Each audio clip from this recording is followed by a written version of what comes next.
Jackson. Oke, jadi tukang sound lagi ya. Ya, pada video kali ini saya pengen ngebahas ajang Red Bull Rookies Cup, di mana kita akan bahas dari awal mula ajang Red Bull Rookies Cup sampai 2002. Jadi Red Bull Rookies Cup itu dimulai sejak tahun 2007, di mana tahun 2007 juara pertama ajang Red Bull Rookies Cup adalah Johann Zarco. Pasti pada tahu siapa Johann Zarco karena dia ya saat ini dia ada di ajang MotoGP kan. Dan dia waktu itu di Red Bull Rookies Cup masih pakai motor RC125 atau KTM RC125 2 tak gitu. Terus lawannya Zarco siapa aja sih di tahun 2007 itu? Ya, Zarco saat itu juara 1 Red Bull Rookies Cup 2007, dan di posisi kedua atau runner up ada Lorenzo Savadori. Ya, kalian tahu kan, yang saat ini digantikan oleh Maverick Vinales di motor Aprilia MotoGP. Terus di posisi 3 ada Matthew Hoyley. Kalian tahu? Nggak tahu. Oke, cukup. Di posisi kelima nih ada Lewis Salom. Ya, mendiang Lewis Salom ya, karena dia meninggal ketika di ajang Moto2. Terus ada Cameron Bauber dari Amerika. Mungkin kalian tahu? Nggak juga. Ya udah. Cameron Bauber ini dia sempat di Moto2 juga, terus dia ke Amerika kalau saya nggak salah, terus ke Superbike juga kalau nggak salah. Di posisi ke-9 8 ya. Ada Markus Reiterberger dari Jerman. Kalian tahu? Nggak tahu juga. Oke. Markus Reiterberger ini dia di balap Superbike dan dia pernah juara World Supersport 600 gitu aja. Lanjut ke 2008. Juara Red Bull Rookies Cup yang masih menggunakan motor RC125 2 tak yaitu JD Beach. Kenal ya? Nggak juga ya. Oke. Di posisi 2 ada Lewis Salom. Jadi mungkin Lewis Salom ini di musim keduanya cukup bersinar juga dengan Red Bull Rookies Cup. Namun kita tahu di ajang Moto3 dia ya biasa aja, nggak sampai juara dunia dan sampai Moto2 dan akhirnya meninggal. Di posisi 4 ada Daijiro Huro, balap Jepang. Di posisi 12 ada Miguel Oliveira. Mungkin pada kenal kali ya Miguel Oliveira karena tahun ini di MotoGP juga. Dia sudah beberapa musim di MotoGP di motor KTM. Ya, sempat juara-juara kan kemarin. Di posisi 5 ada Nelson Major ya, ada Nelson Copral mungkin nanti ya. Di posisi 8 ada Jakob Cornfield. Dia sempat juga ke Moto3 dan juga Moto2 kalau saya nggak salah. Cuma karirnya ya begitu, nggak sampai MotoGP kan. Di posisi 11 masih ada Markus Reiterberger. Turun posisi berarti si Markus ya. Lanjut kita pindah ke tahun berikutnya ya. Di tahun 2009 ada Jakob Cornfield. Nggak sampai MotoGP kan. Terus di posisi 2 ada, namanya agak sulit nih, Sturla Fogelhaug. Nggak denger kita ya sampai MotoGP. Moto3 juga enggak kali ya. Moto2 juga enggak. Di posisi 3 ada Daijiro Huro dari Jepang. Di posisi 4 ada Denny Ken. Kenal dong? Kenal kali ya. Karena dia juara Moto3 juga lah sebenarnya. World Championship. Di posisi 6 ada Jakob Jackney. Jadi dia lebih terkenal di World Superbike sih sebenarnya, tapi ya juga ya nggak juara juga sih, tapi ya dia arahnya ke World Superbike nggak ke Grand Prix. Di posisi 14 kalian pasti kenal ada Brad Binder. Kenal kali ya? Karena di MotoGP dong, masa ya nggak kenal. Kemarin kan juara tuh pas dia hujan itu kan, dari posisi malah pakai ban ini, pakai ban dry kan, ban kering dipakai sampai hujan-hujan. Kenal dong, yang dari Afrika Selatan. Oke, kita pindah ke 2010 ya. Yang juara dunia Jakob Jackney dari Amerika itu ya. Di posisi 2 ada Denny Ken. Dia juara dunia di Moto3. Kalau saya nggak salah sih sebenarnya dia juara dunia tahun berapa sih lupa. Di posisi 3 ada Daijiro Huro. Luar biasa ya, balap Jepang ini back to back posisi 3, namun ternyata nggak nyampe juga MotoGP, nggak nyampe juga MotoGP ya. Di posisi Brad Binder. Di posisi 8 ada Nicolo Antonelli. Ya, kenal kali ya, pernah dengar karena dia di Moto3 juga. Terus tahun ini ke Moto3 belum ya. Terus di posisi 12 ada Joshua Hook. Ya, kalau Joshua Hook terkenal banget di ajang Endurance World Championship sih, lebih terkenal banget karena dia di tim Suzuki kalau saya nggak salah. Dia sering juara bawa motor endurance 24 jam gitu kan.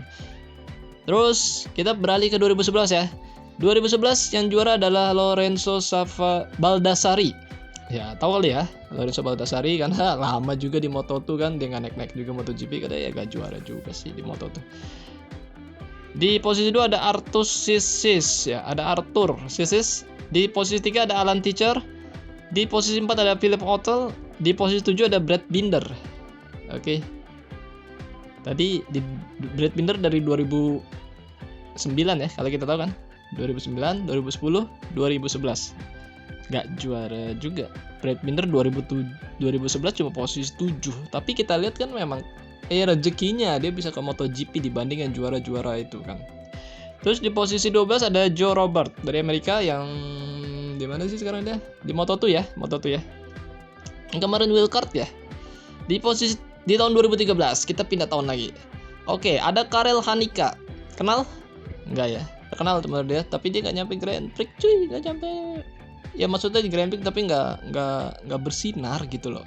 Jadi yang tadi saya bilang di awal, jadi juara-juara Red Bull Rookies Cup itu belum tentu dia bakal bersinar di MotoGP dan Grand Prix. Bahkan yang nggak juara bisa bersinar. Oke, 2013 runner up-nya adalah Jorge Martin. Kenal dong? Yang saat ini di Ducati MotoGP Pramac. Ya, juara-juara juga ya. Posisi 3 ada Stefano Manzi, tahun ini masih di Moto2 World Championship. Di posisi 4 ada Enea Bastianini. Kenal ya? Yang kemarin juara 3 gitu kan, yang di tim pakai motor lawas Ducati tapi mampu juara 3, overtake dan amazing. Cuma posisi 4 2013. Enea Bastianini. Di posisi 10 ada Toprak yang saat ini lagi perebutan World Superbike, juara World Superbike dengan Jonathan Rea. Kenal ya, balap Turki yang namanya unik banget kalau di Indonesia tuh ya makanan bentuknya ya. Terus di posisi 9 ada juara dunia MotoGP 2020 John Mir. Kenal dong ya, Suzuki, John Mir. Di posisi 14 ada Joe Robert. Malah turun ya Joe Robert ya. Oke, kita pindah tahun ke 2014. Jorge Martin juara Red Bull Rookies Cup 2014, disusul runner up John Mir. Di posisi 3 ada Stefano Manzi. Back to back ya, dia posisi 3 aja. Toprak naik ke posisi 6. Terus ada Fabio Di Gianantonio di posisi 8, yang tahun depan naik ke MotoGP di tim Gresini. Ya, lebih dekat banget dengan mendiang Gresini sebenarnya si Fabio ini. Di posisi 9 pasti kalian kenal, yaitu Mas Bo yang tahun ini di Moto2 Mandalika Racing Team. Di posisi 10 ada Marc Garcia, saya kenal banget ini, dia pernah juara World Supersport 300 waktu Galang Hendra. Jadi waktu saya ngikutin Galang Hendra yang juara di musim pertama World Supersport 300. Dia pernah ikut Red Bull Rookies Cup ternyata ya. Di posisi 10 dia. Di posisi 13 ada Darien Binder, yaitu adenya Brad Binder. Ya, dari Afrika Selatan. Lanjut di musim 2012 ada Florian Alt. Pasti nggak kenal ya, sama saya juga nggak terlalu ngikutin. Di posisi 2 ada Scott Deru. Dia lebih fokus di ajang World Supersport 300 setelah 2012 itu. Di posisi 3 ada Karel Hanika. Jadi menarik ya, 2013 Karel Hanika juara Red Bull Rookies Cup. Namun di saat 2012 dia coba posisi 3. Jadi kebalik-balik ya. Jadi harusnya Karel Hanika ini 2012 dulu ya, langsung 2013. Saya lengkap ya dia. Di posisi 9 ada Lorenzo Baldassarri. Jadi walaupun Lorenzo Baldassarri di tahun 2011 juara Red Bull Rookies Cup, dia ngikut lagi di 2012 ternyata cuma mampu di posisi 9. Di posisi 12 ada Jorge Martin, di posisi 13 Stefano Manzi, ada pembalap Malaysia itu Hafiq Azmi. Oke. Nggak lengkap lagi nih. 2015 kita lanjut. Mas Bo juara Red Bull Rookies Cup. Di posisi 2 ada Fabio Di Gianantonio. Di posisi 3 ada Ayumu Sasaki. Ini udah termasuk regenerasinya Andi Gilang ya, dan juga Giri Salim. Di posisi 4 Marc Garcia, di posisi 7 Raul Fernandez. Tahu dong, yang tahun depan bakal ke MotoGP di motor KTM ya, dengan tim Tech 3. Di posisi 9 ada Kaito Toba. Ya, kita tahu Kaito Toba, Ayumu Sasaki masih aja tahun ini di Moto3 World Championship. Nggak bersinar juga cuy, biasa aja. Di tahun 2016 Ayumu Sasaki juara Red Bull Rookies Cup, disusul Alex Viu. Tahu Alex Viu? Ya, Alex Viu ini yang kemarin ngegantiin Dimas Eki waktu Dimas Eki nggak bisa berangkat karena masalah paspor di Moto2 CEF. Nah, masih di CEF aja ya, Alex Viu, nggak ke Grand Prix kan. Oke, di posisi 3 ada Raul Fernandez saat 2016. Raul Fernandez kalah dari Ayumu Sasaki, namun karirnya kita lihat Raul Fernandez lebih cemerlang dibanding Ayumu Sasaki di Grand Prix. Ada Marc Garcia di posisi 4, Kaito Toba di posisi 9, Philip Salak yang tahun ini juga masih di Moto3. Terus di posisi 11 ada Ai Ogura yang tahun ini malah udah ke Moto2. Ayumu Sasaki masih di Moto3, Kaito Toba masih di Moto3. Ai Ogura yang nggak juara di 2016 malah bisa lanjut ke Moto2 dan dia hebat di 2020 kemarin di Moto3 malah. 2017 kita lanjut. Juaranya adalah Kazuki Masaki yang udah pensiun ya. Dia dari ajang balap. Terus karena bapaknya meninggal dia milih pensiun. Ada Alex Viu, runner up lagi. Terus ada Chan Onchu. Oke. Ada Denis Onchu, ada Ai Oguro di posisi 5. Terus ada di posisi 6 ada Ryusei Yamanaka. Ya. Di posisi 1 di tahun 2018 Chan Onchu juaranya. Denis Onchu di posisi 2. Terus di posisi 3 ada Javier Artigas. Di posisi 5 ada Carlos Tatai. Di posisi 9 ada Yuki Kuni. Di posisi 18 ada Gary Salim, pembalap Indonesia, dan pertama kali pembalap Indonesia ikut ajang Red Bull Rookies Cup di tahun 2018. Lanjut di posisi 19 ada Billy Van Erde dari Australia. Ya, saingan-saingannya Mario waktu itu. 2018 ya. 2019 di sini ada pembalap Indonesia juga yaitu Mario Aji yang menyelesaikan di posisi 16. Juaranya siapa? Carlos Tatai.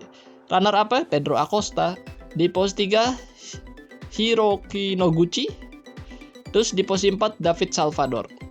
Oke, Noguchi udah nggak di ajang Grand Prix, nggak di ajang CEF, nggak di ajang Red Bull Rookies Cup. Dia lebih milih dia di ajang balap Jepang. 2020 masih hangat kali ya, kita ngikutin juga. Juaranya Pedro Acosta. Di posisi 2 ada David Munoz.